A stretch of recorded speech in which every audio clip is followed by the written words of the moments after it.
Last year, the Lions swept the Vikings. Now the Vikings are looking to take one off of them. Hey, Luke, no Hutch, no problem. Welcome to the Crossover Thursday.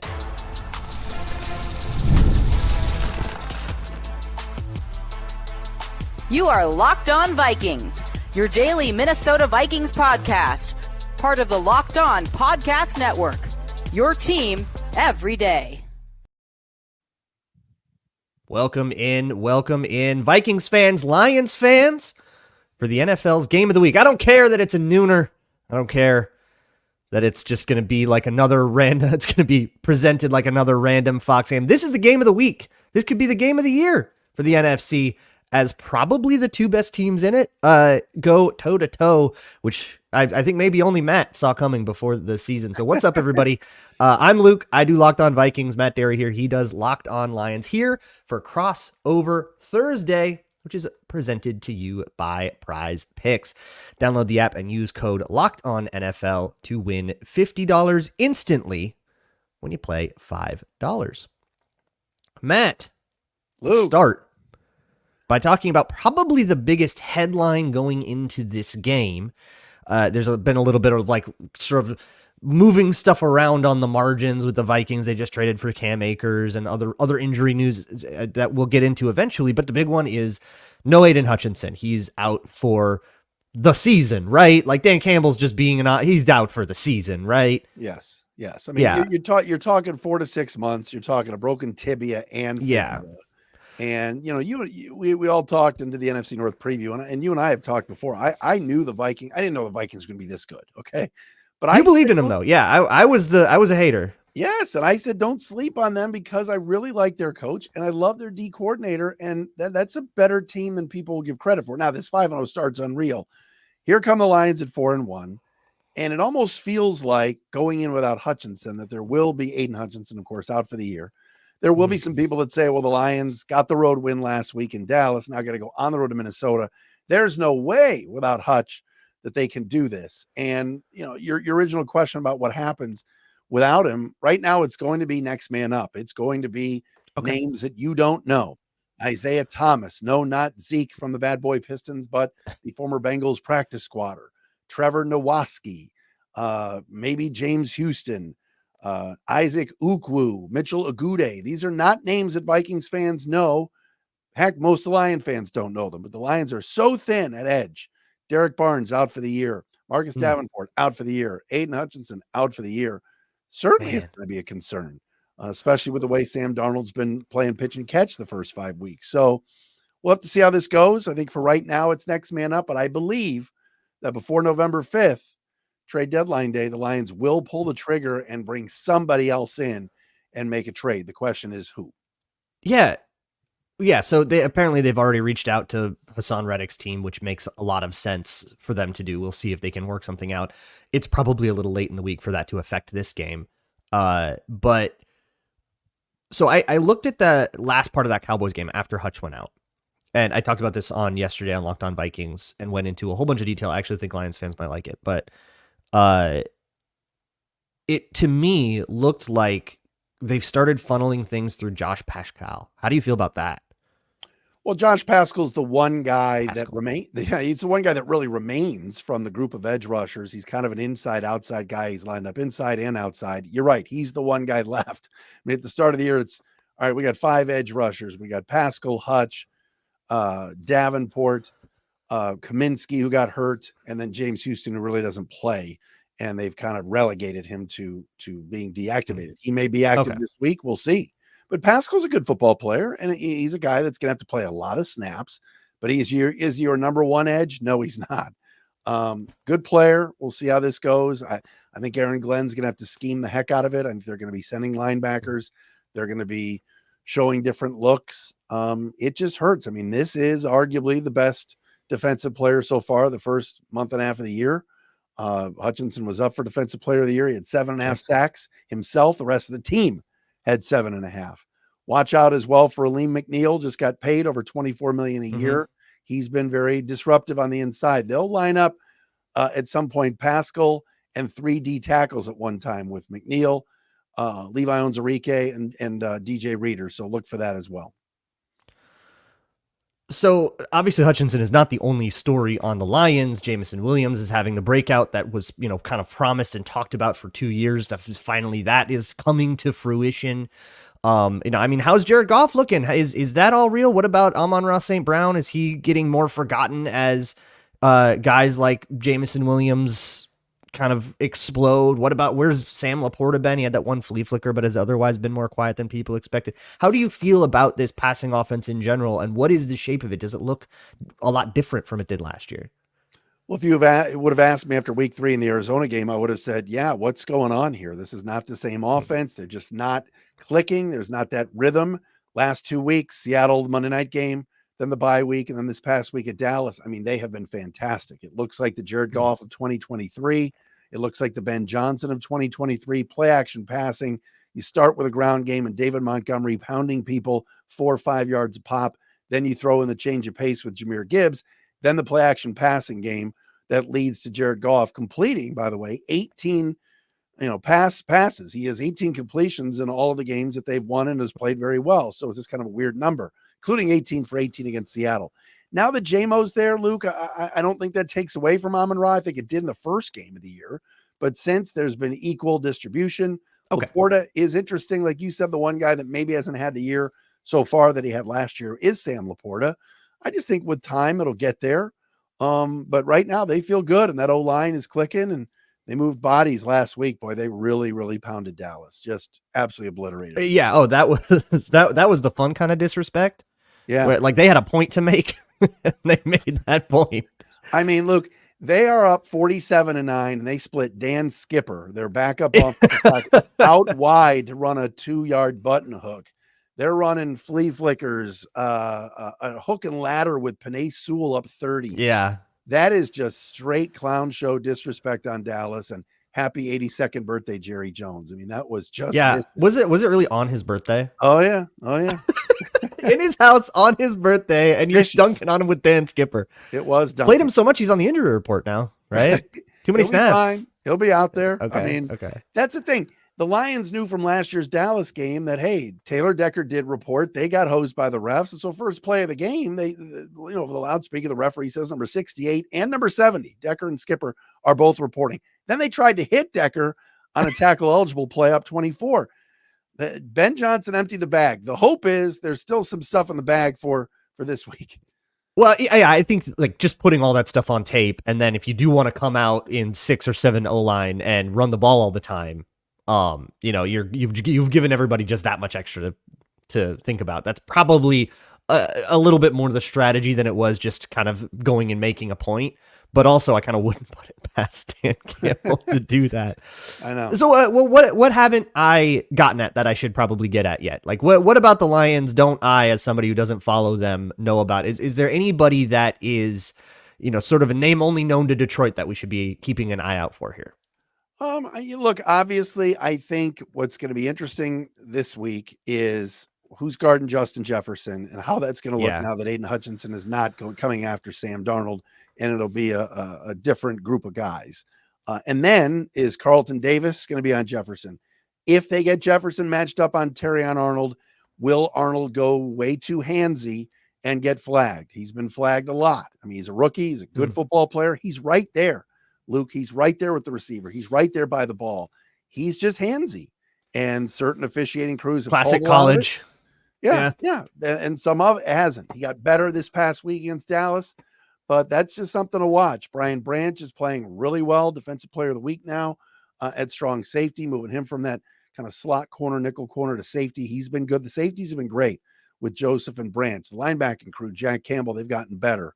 I'm very intrigued by the run game of the Lions versus the number 2 run defense in the league, and what you guys bring with the Vikings. That's going to be a heck of a matchup. A lot to and we'll definitely. Yeah. And one more thing, Jake Bates, rookie kicker on the road, big game, division game. How will that play out this Sunday? He was perfect this past week in Dallas, but that crowd was taken out of that game very early. Yeah, I usually would say that US Bank Stadium is the kicker friendliest, is the best place to be a road kicker. But that kind of hasn't been true this year. We'll talk more about the Vikings. We'll talk more about those matchups coming up here on the Locked On Crossover Thursday. Today's Crossover Thursday episode is brought to you by Arena Club. Arena Club is a place to get trading cards, including something like a Mahomes rookie card or whatever it is. But that's the kind of thing you'd have to spend like $2,000 or more on, and maybe you can't get there. So why don't you get an Arena Club slab pack and take your chances? So the thing about Arena Club slab packs are that they are they revolutionize the game with transparency. Their grading process is accurate, fast, and totally transparent, so you can see everything that they've put into it. So whether you're buying, selling, trading, or displaying, Arena Club is doing what collectors want, which is just be honest with them. So right now, you can get 10% off of your first slab pack or card purchase by going to arenaclub.com/lockedonnfl and use code LockedOnNFL. That's arenaclub.com/lockedonnfl, code LockedOnNFL for $10 off of your first purchase. This Crossover Thursday is also brought to you by Gametime, the best place to find last-minute tickets. If you are looking for tickets to perhaps this game, Minnesotans, or to another Lions game, Michiganders, Michiganders, you can get that at Gametime. Download the Gametime app right now, and you can get last-minute tickets to anything. So if you weren't thinking you were going to go to a game, but maybe, hey, we got nothing going on Sunday, let's see what it's like. Go check out Gametime. Last-minute tickets is what they do best, and you can save up to 60% buying last minute on any number of things, from football games to potentially baseball games, or if you live in a place where those are still going on. And with Gametime ticket coverage, your purchase is covered with the most flexible customer service policy in the ticketing industry. Take the guesswork out of buying tickets with Gametime. Download the Gametime app, create an account, and use code LOCKEDONNFL for $20 off of your first purchase. Terms apply. Again, create an account and redeem code LOCKEDONNFL for $20 off. Download Gametime today. What time is it? Gametime. Take it away, Matt. Matt Dery, Luke Braun, Locked On Lions, Locked On Vikings. Let's talk about Minnesota on this Thursday crossover. Unbelievable start to the year, 5-0. Everybody said, they got to go to London and play the Jets, and the Jets are America's team, and Mike Greenberg talks about them all the time, and Aaron Rodgers. I think the Lions might be America's team. Well, I'm just work with me here, Luke. So the Vikings pound the Jets into oblivion in that game and look like the better team. What's your reaction to this? I've been dying to talk to you. I mean, 5-0, yeah. Luke. You maybe thought 0-5. What's going on? I was 0-5 is parlaying a lot, but I was thinking, they'd be kind of where we're looking at, say, the Panthers being, maybe they'll steal one game, but we're talking draft already, right? That's where I thought things would be. I thought the corners would struggle a lot more than they have. I thought the defensive line, like the run defense, would struggle a lot more than it has. And I thought Sam Darnold would struggle a lot more than he has. But all of those things have actually been strengths of the team. And here they are at 5-0. So my thing was, look, I wasn't going to buy into them just based off of preseason hype. But if they beat the Giants and then they beat the 49ers, if they went 2-0 and took one off of a team that's supposed to be a contender, my ears would perk up a little bit. And then they blow out the Texans, and then they beat the Packers, and then they go to London and they win a sloppy one in London against New York. And it's like, okay, now it's real. You can't deny it now. Yep. They've just done better than anybody's reputation said that they were supposed to, and good for them. But now, even if there is something, within the bones of this that's like fraudulent, which I actually did a statistical article on that after the Packers game, and it really does. It is statistically, they've been as sound as it feels like they've been. It's not like 2022 where there were all these, weird, like, wait, are they actually as good as their record says? No, they've been beating these teams to a pulp for the most part. But now, even if some regression is on the horizon, 500 from here on out is an 11-6 season. That gets you in the playoffs. So, like, there is something undeniably real just about the position that they are in, and that the hardest part of the schedule ends with this one. This was the gauntlet, and it ended with the Lions game after the bye. And for a while, we thought maybe the Rams, because they were a playoff team, but they're struggling a lot right now. And then you go into a half bye and you get like 3 of the bad AFC South teams, and you kind of just have to go 500 from there on out. They're in a really good spot forgetting, even if you assume regression, they're still in a really good spot. Starting 5-0 helps you. So yeah, it's been exciting. So how much of this is Sam Darnold just finally finding a place that he's comfortable, and how much is it KOC has just sprinkled some, quarterback whisperer dust on him, and it's all going so well? If you were to ask Sam Darnold, he would say the whisperer dust came in San Francisco. This has been kind of the narrative, and it was the narrative when Sam Darnold joined Minnesota, was like, oh yeah, in San Francisco, they all said, oh, he grew up a little bit. He chilled out a little bit. When he was with the Jets, when he was with the Panthers, he played hero ball a lot. He tried to, force everything, and he would throw a lot of stupid interceptions doing that. And now he's a little bit more willing to take a check down on 3rd and long and punt, which is like, you want that more than you want an interception. Like he understands that a throwaway can be an okay play, or that he can use his legs and convert a 3rd and 8 on the ground if he sees that. He doesn't have to force one into a safety that's lurking and try to do everything on his own. If you execute on time and in rhythm, the offense moves. I think he's learning that lesson. That's not to say the hero ball stuff isn't there. There's still some moments, okay? There's still some weird stuff, and here's the deal. You're going to get opportunities for a turnover. Bar none, you just are going to get to opportunities for a turnover. The Vikings have been giving it away 2 or 3 times a game pretty much, and it could be worse.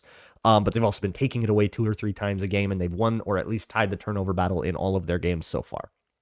It's been buck wild, but I think being a backup and seeing Brock Purdy just execute stuff in rhythm, just go do easy quarterbacking and move the ball in a very ho-hum way a lot of the times in San Francisco, I think that was a lesson for him, where it was like, oh, I don't have to go be Patrick Mahomes on every single play.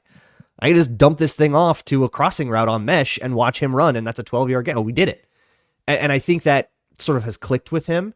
And it's turned him into he's a grown up now. He's an adult quarterback now. He's still way too risky, and probably always will be for the entirety of his career. But it's dialed back enough where it's not completely ruining you. What about the defense, Luke Braun? Tell me about number 3 scoring defense in the league, only giving up 15 points a game. I saw the pick 6 from AVG the other day. Like, guys, they've brought in have done. Which one? Right. Yeah, he's got 2 of those. He's crazy. He just sniffs out those screens and he'll jump into them. But with the Jets one, he backed off. It was a simulated pressure, so he backed off into it like a hook to curl zone. And Aaron Rodgers just thought he had the angle and didn't. And Van Ginkel just kind of brings his paw out there and he grabs it, and there's nobody in front of him, so he can just run. But yeah, this is, Flores gunning for a head. He's going to get a head coaching job this time. We feel about him a little, probably the way you guys feel about Ben Johnson, which is like, how did nobody hire this guy? How do we get away with this? But he is now adjusted his scheme. By the time the Lions saw the Vikings last year, he was the blueprint was out there, and Ben Johnson really solidified that. Zach Taylor really tried it by going a lot of max protect and taking shots down the field and kind of answering the blitzes that way by saying, we're just going to pick them up. And then you got 3 people in coverage. We're just going to hit a shot play on you. But to pick those blitzes up and to find those coverages was a challenge nobody really could figure out until Zach Taylor in Cincinnati. And the next game was the Lions, and Ben Johnson sort of built on that. And then Matt LaFleur built on that again, and then Ben Johnson got him again in week 18 and put up like 40 on him or whatever it was. So that has been kind of the murderer's row. Well, Matt LaFleur's offense really struggled. They basically brought all of their Tampa beaters, all of their quarters beaters, but they struggled until the game got basically out of hand. And they were in what was ultimately a too little too late comeback effort. But for the whole first half, like the game plan that Matt LaFleur brought did not work. So they've made some of those adjustments that have stopped teams from just taking the same blueprint that they lost all 4 games of the end of the season last year in. It's a different look. It's the same philosophy. We're blitzing a lot. We're playing zone behind it. But they're getting tons of stuff out of playmakers you did not think you would get. We're getting great play out of Jerry Tillery. Fantastic play out of Shaq Griffin and Stephon Gilmore, who were both concerns about, maybe their best days are behind them for one reason or another. Blake Cashman, who's probably going to miss this game with turf toe, has been a revelation. Blake Cashman, he was a fine linebacker with the Texans. He's a superstar. He's playing phenomenal football. So all these guys are really playing together. Even Kamu Grugier-Hill, who's going to be the backup, he's got 2 interceptions. and he's probably going to play this game. So everybody has been working together beautifully. Everybody's been doing their job. It has been really awesome to watch. I'm going to throw it back to you, Luke. Let's get to some keys to the game coming up next, huh? Absolutely. So if you want to lay a bet on this game right now, as it stands on FanDuel, the Vikings are favored by 2.5. The line keeps pushing toward the Vikings, especially with the news about Aidan Hutchinson going down. If you think that is too much, too little, whatever you think, put your money where your mouth is. Go to FanDuel.com. At FanDuel, if you're new there and you sign up, you can get $200 in bonus bets guaranteed when you place your first $5 bet. That means that you lay $500 down on anything. It could be Lions plus 2.5 here. It could be something like the Vikings to score in all four, or Lions to score in all four quarters, plus 135, plus 165, respectively. Whatever it is, put $5 down on that, and you get $200 back in bonus bets, whether that wins or loses. Put it on some plus 8,000, nightmare parlay. You still get $200 back. No matter what happens, if you win or lose, you get $200 in bonus bets. That is at FanDuel, America's #1 sportsbook. Matt, do you agree with me? Is this game is for the 1 seed in the NFC? Yeah. Well, we're going to find out what the Niners. Who's going to take it? Kirk Cousins? Sure. He's going to take it. The 49ers are 3-3. This is the 1 seed, baby.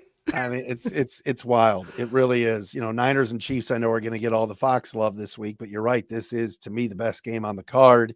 And these teams are playing great football, and there's the chess match that's going to go on, and they're both physical. I'm excited for Sunday. I can't wait. So in this, it's so weird in this NFC North. It's the best division in football right now. Crazy. They 4 teams have 4 or more wins through the first 6 weeks. That hasn't happened since like the 50s or something. They all 4 teams lead the league in point differential. That hasn't happened since before World War II. Crazy. And it's a bummer that only one of these teams gets to play at home in Wild Card Weekend. And probably somebody in this division is going to fall off. Maybe that's the Vikings. Maybe it's the Bears. But somebody is going to fall off probably, right? Like all of these teams going, 5, 6, 7 seed is pretty unlikely. You got teams like the Seahawks and teams like a spicy Cardinals kind of that, maybe can go take this. But what do you think this thing comes down to? I have my answer. I talked a little bit about it yesterday on Locked On Vikings, but I want to hear yours first. This game, I think this game, like X factor. Like if really, Lions do X, they win. I really believe that the Lions have got to just pound, and this is simple, and it's maybe very cliche, but it's got to be that Dan Campbell football. It's got to be the Ragnows, the Sewells, the Deckers. Zeitler's been good, and Glasgow. That group of 5 with Skipper as that 6th sort of ridiculous that line is. Just smashes people. The talk is Darnold, the talk is JJ, all this stuff. Aaron Jones, will he play? All these things. By the way, is Hawkinson coming back this week or no? If I had to guess, I would guess yes, but I would be not. I would be making an educated guess. That is the goal. The goal was for him to be back basically after the bye. If he misses it, the way they've like approached this and talked about it, he actually would probably play in the short week after it. Like it's that close. Gotcha. So probably, and if he misses it by like a day. But regardless of all of that, if they're pounding the football, they're running Montgomery, they're running Gibbs, and they're keeping the Vikings off the field, and then they get into the red zone and then they pound it in. That's the key. To me, it's got to be what they've been doing the last few weeks. Montgomery has been amazing. He's been fantastic. So much so that they gave him a 2-year extension last week. So that's it. To me, it's that simple. I think the Lions can throw on Minnesota. They've gotten in a good rhythm, but I think they want to start off with establishing the run, getting first downs on the ground, taking the crowd out of it, and playing that bully ball that helped them win 12 games last year. What have you been saying? Yeah, and the Vikings want it. Like this is the way every Vikings game has gone, all 5 of them. They have been up by 2 or 3 scores at the end of the first quarter. Yeah, right out of the game. And the only team to score on them in the first quarter, if I recall, was the Giants, who scored a field goal on their opening possession, and that's the only time the Vikings have trailed all year. All year was the opening possession of, and that was because the Vikings fumbled in their own red zone. They have been off to as hot a starts as you could conjure, and it's taken the run game out of it. So the Lions either have to prevent that from happening and come out to a hot start themselves, or they have to be willing to commit to the run down 3 scores in the second quarter, which I wouldn't put past Dan Campbell, and I don't think is that bad of an idea, but it's hard. It's hard to not feel that thing slipping away from you and want to go chase it. But for me, it is figuring out the pass rush plan against the Vikings is going to be what this comes down to with no Hutchinson. So what do they want to do? They want to just funnel this through, a practice squad call up and say, hey, we're going to get you a whole bunch of one-on-ones. Good luck. Do they want to, they've been doing that against a tackle all year long, the Lions have, because it's been Aidan Hutchinson. Do they want to say, hey, maybe Alan McNeil versus Ed Ingram? We want that to be the matchup. And we'll have everybody else do dirty work, and we're going to make things come down to that matchup. Whatever works there for the first 2 drives of the Vikings on offense, if the Lions get a ton of pressure, it's going to come down to how the Vikings adjust there. But that might also cause the hot start that the Lions are looking for. And if Sam Darnold has forever back there, it's going to come down to, can the Lions come up with a better plan on the fly? But by then, have the Vikings gone up 14-0 like they do every single time? I think it really comes down to that. Can the Lions solve their problem right now? They're coming with the plan the Vikings haven't seen. Right. And this is the only game where that's going to be true, where you're not going to know what the Lions are going to try to do without Hutchinson. If that works, it's going to be somebody adjusting on the fly, and it's going to come down to whether or not they can do that. I think it's a great point you bring up. By the way, when it was 28-0 Minnesota at Lambeau, just the thought of you suplexing Peter Bukowski was just fantastic. Lion fans love that as well. I had to throw that in. They came up short. The Packers in that game, the Packers fans and Bukowski, they won't want to acknowledge this, but in that game, the Packers never had the ball with a chance to take the lead. It ended 31-29. They kind of backdoored it, but they backdoor covered all your halftime live bets on FanDuel. But it wasn't it was not a sweat really. And if you look at the win probability, that will show that as well. It never dipped below 80. It's crazy. I'm excited, Luke. This is going to be fun, man. Both games are going to be great this year, and happy for you that you got something to talk about here. This is fun. This is good. And the division is nuts. Can you believe this? Division is nuts. Crazy. I feel like the Vikings and Lions are the realest teams on all of this, and I hope for our sake that the Bears and the Packers are the ones that fall off, but it's just the way the NFL goes. The way it starts is never the way it ends. There's just people are going to present different challenges to you and all that. But this one just feels so huge, especially because the season ends in Ford Field for the Vikings. The season ends with that. And if this keeps up, if these two teams keep trading blows from afar like this, division might come down to that one, and that means that the result of this one is going to really make a difference. No question. This has immense playoff implications in mid-October. Love to see it. Me too. All right, brother. For Vikings Lions game, usually we got Tom Brenneman trying to in blowout mode by the fourth quarter. I don't even know, who do we have for this game? Is this a?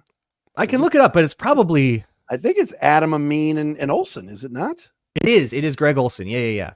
That'll be good. That'll be good. Yeah. It's like the noon game A team, right?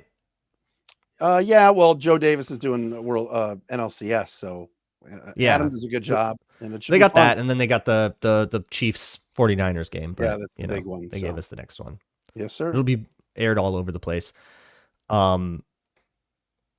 So Vikings fans, I always tell you to do this. Go check out Locked On Lions this week. Matt's great. He does great work over there. And Lions fans, you are more than welcome to come hang out. I do think that you actually will like the Wednesday episode. I talked a lot about the Lions defensive line and kind of what I think they're trying to do, and some theories for what I think they might try to do against the Vikings. So you might enjoy that.